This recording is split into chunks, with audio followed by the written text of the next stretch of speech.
Bom dia! No âmbito da nossa série de vídeos relacionando as raízes com a nutrição das plantas, hoje vamos falar sobre alguns aspectos fisiológicos das raízes que são importantes para a nutrição das plantas. Neste sentido, vamos tratar 5 aspectos fisiológicos fundamentais para o funcionamento das plantas, que são as rotas de absorção, a absorção de água, a absorção de nutrientes, a exudação de compostos orgânicos e a extrusão de prótons.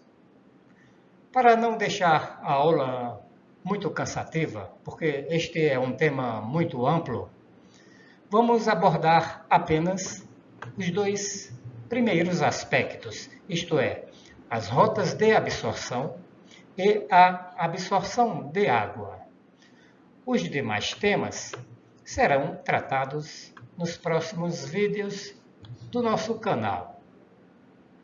E todo esse assunto foi baseado, ou seja, para a confecção desta aula, nós nos baseamos nesta excelente publicação, Nutrição Mineral de Plantas, editado pela Sociedade Brasileira de Ciência do Solo, capítulo 2, o sistema radicular e suas interações com o ambiente edáfico, escrito por Everaldo Zonta e colaboradores.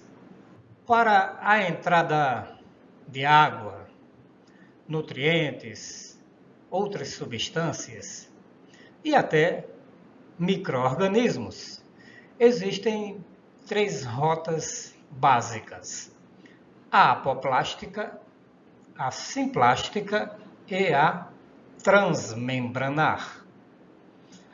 As rotas apoplástica e simplástica são válidas para a entrada de água e solutos, e a transmembranar é exclusiva para a entrada de água. De acordo com os nossos autores, o apoplasto é definido como um contínuo entre as paredes celulares, os espaços intercelulares e os vasos xilemáticos, ao longo de todo o corpo da planta. Os autores falam que a caracterização do apoplasto remonta ao botânico alemão Ernst Mach, que em 1930 distinguiu a planta em 2 compartimentos: o morto, que ele chamou de apoplasto, e o vivo, que ele chamou de simplasto. Ele sugeriu na época que a função do apoplasto era exclusivamente o transporte de água e solutos. Hoje, sabe-se que esse compartimento tem funções mais numerosas e que os nutrientes simplesmente não apenas atravessam o apoplasto, mas podem ser absorvidos ou fixados na parede celular, por exemplo, com implicações diretas na aquisição de nutrientes pelas plantas, além de poder conferir tolerância de algumas plantas à toxidez de metais, como o alumínio e o manganês. Além disso, esse espaço pode ser colonizado. Estamos falando do apoplasto, da rota apoplástica. Então, este espaço, que é justamente essa rota onde os nutrientes e a água passam pelos espaços intercelulares até chegar nos vasos xilemáticos. Então, este espaço pode, inclusive, ser colonizado por micro-organismos, os chamados endofíticos. De acordo com a compreensão atual, todos os compartimentos, além da plasmalema, constituem o apoplasto, incluindo o espaço interfibrilar e intermicelar das paredes celulares, o lúmen das células e os espaços intracelulares do xilema. Na rota simplástica,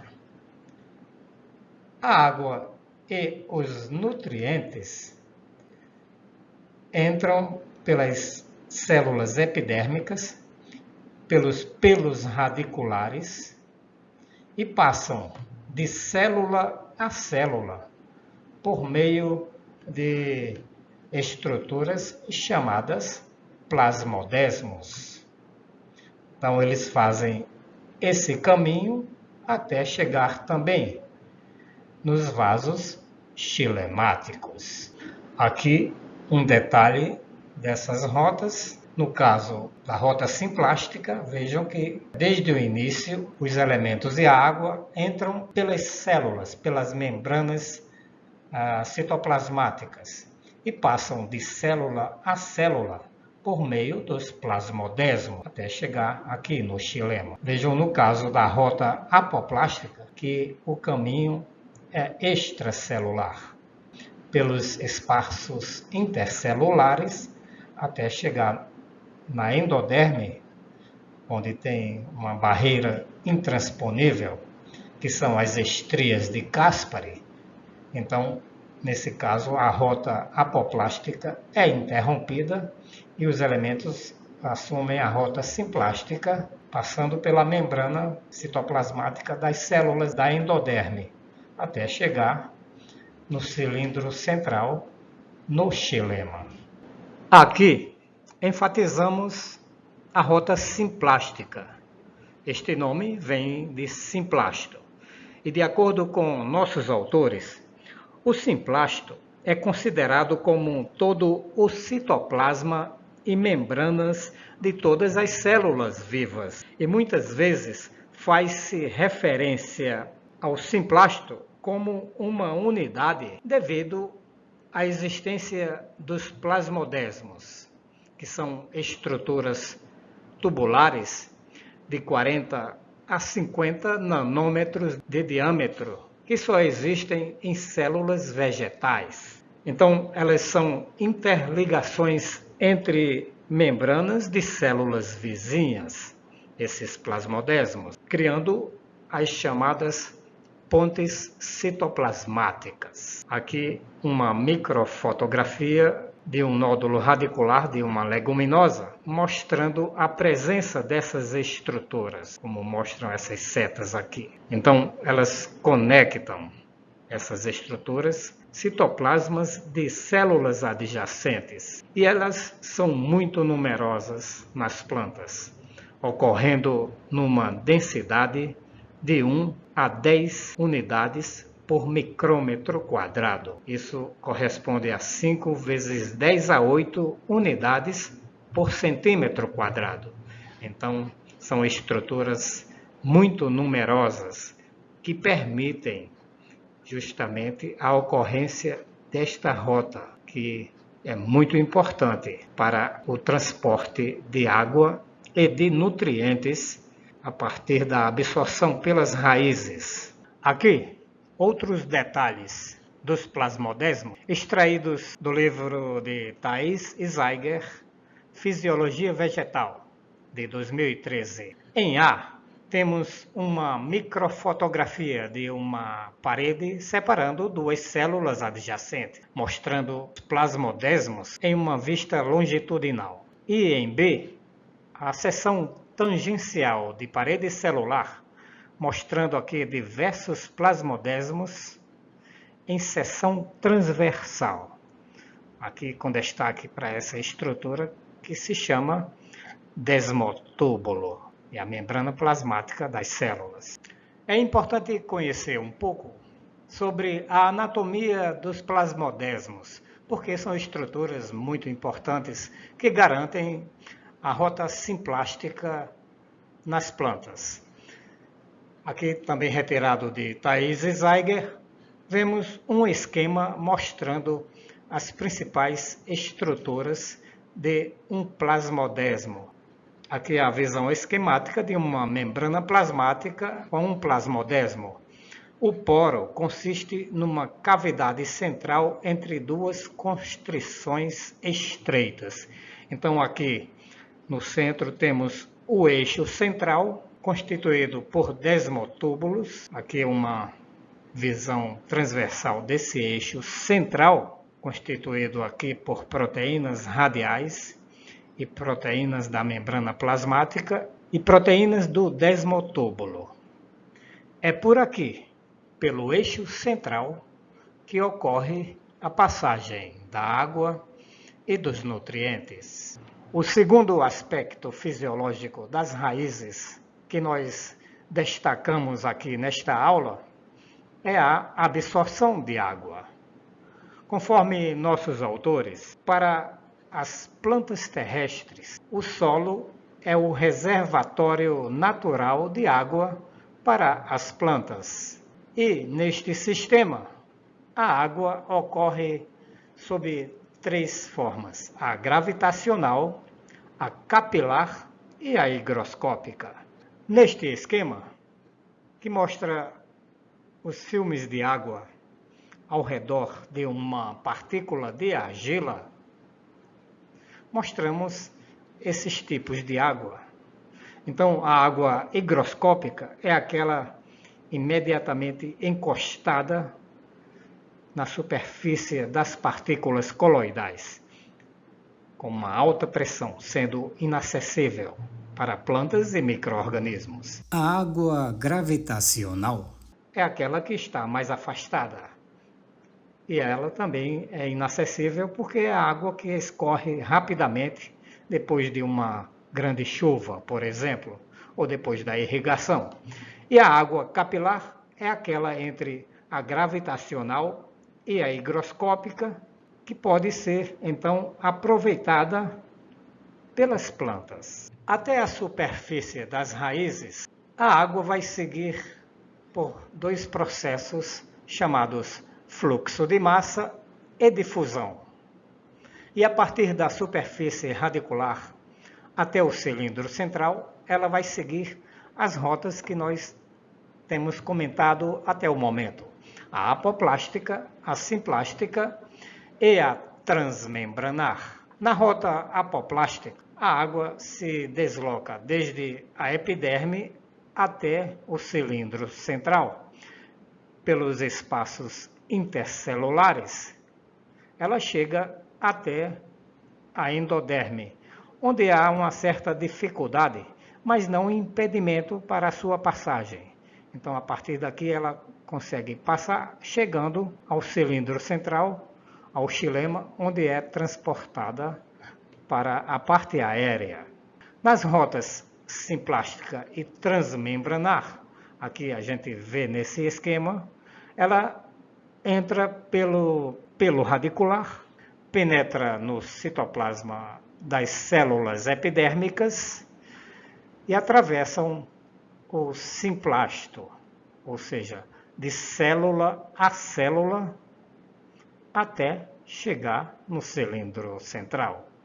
A diferença entre a simplástica e a transmembranar é que, no caso da transmembranar, a água passa através de estruturas chamadas aquaporinas, que foram descobertas na década de 1930 e é uma das rotas que explicam a passagem mais rápida da água pelo contínuo de células até chegar no cilindro central, porque essas aquaporinas são canais, são proteínas que têm a função de canais por onde a água passa de forma passiva. Então, não há impedimento, sendo um processo mais rápido do que a rota da água através dos plasmodesmos, que é a rota simplástica.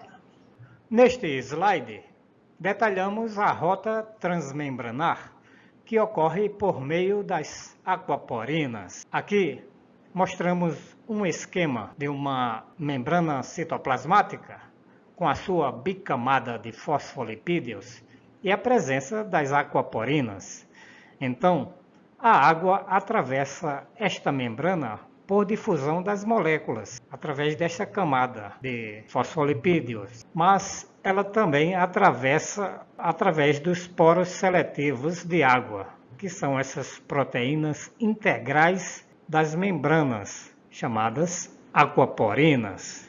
Conforme nossos autores, essas estruturas foram descobertas na década de 1990, que são canais seletivos para a água, regulados pelo seu estado de fosforilação, de modo que as células podem regular a sua permeabilidade à água ao acrescentar ou remover grupos fosfato a resíduos de aminoácidos específicos. Essa modulação da seletividade ou da atividade da aquaporina pode, então, alterar a taxa de movimentação da água através da membrana citoplasmática.